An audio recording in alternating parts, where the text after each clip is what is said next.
আন্তর্জাতিক মানবাধিকার দিবস উপলক্ষে কারাবন্দী নেতাকর্মীদের মুক্তির দাবি, মানবাধিকার রক্ষা, গুম খুনের শিকার ব্যক্তিদের স্বজনদের নিয়ে রাস্তায় নেমেছে বিএনপি।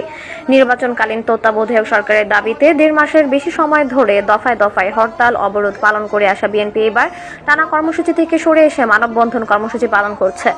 রোববার আন্তর্জাতিক মানবাধিকার দিবসে সকাল 11টায় জাতীয় প্রেস ক্লাবের সামনের ফুটপাতে তফসিল বাতিল, বিএনপির সাবেক প্রধানমন্ত্রী বেগম খালেদা জিয়ার মুক্তি, বিএনপির ভারপ্রাপ্ত চেয়ারম্যান তারেক রহমানের স্বদেশ প্রত্যাবর্তন ও শরীয়তপুর ৩ নির্বাচনী এলাকার বিএনপি মনোনীত সাবেক এমপি প্রার্থী মিয়া নুরুদ্দিন অপু সহ জাতীয়তাবাদী আদর্শিত সকল নেতাকর্মীর মুক্তির দাবিতে নড়িয়া উপজেলা যুব দলের যুগ্ম সাধারণ সম্পাদক মতিউর রহমান সাগরের সার্বিক সহযোগিতায় ডেমুন্ডা উপজেলা ছাত্র দলের ভারপ্রাপ্ত সভাপতি তোফায়েল ইসলামের সঞ্চালনায় মিয়া নুরুদ্দিন অপুর ব্যানারেও মানববন্ধন কর্মসূচি পালিত হয়, যা এক পর্যায়ে রূপ নেয় বড় জামাতের।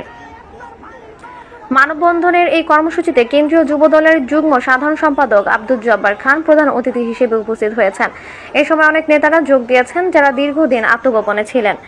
কর্মসূচিকে সামনে রেখে জাতীয় প্রেস ক্লাবের সামনে বিক্ষোভকারীদের বিভিন্ন স্লোগান দিতে দেখা দেয়। দলীয় সমর্থকদের বিরুদ্ধে মানবাধিকার লঙ্ঘনের অভিযোগের প্রতি দৃষ্টি আকর্ষণ করতে বিএনপির পক্ষ থেকে এই মানববন্ধন আয়োজন করা হয়েছে। এ সময় অংশগ্রহণকারীদের হাতে বিভিন্ন প্ল্যাকার্ড এবং আটক, গুম ও বিচার বহির্ভূত হত্যাকাণ্ডের শিকার আত্মীয়দের ছবি বহন করতে দেখা যায়। এদিকে এই বিক্ষোভ কর্মসূচি ঘিরে প্রেস ক্লাব এলাকায় বিপুল সংখ্যক আইন শৃঙ্খলা রক্ষাকারী বাহিনী মোতায়েন করা হয়েছে। বিএনপির মানববন্ধন ঘিরে প্রেস ক্লাবের সামনে বিপুল সংখ্যক আইন শৃঙ্খলা বাহিনীর সদস্য মোতায়েন রয়েছে।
আন্তর্জাতিক মানবাধিকার দিবস।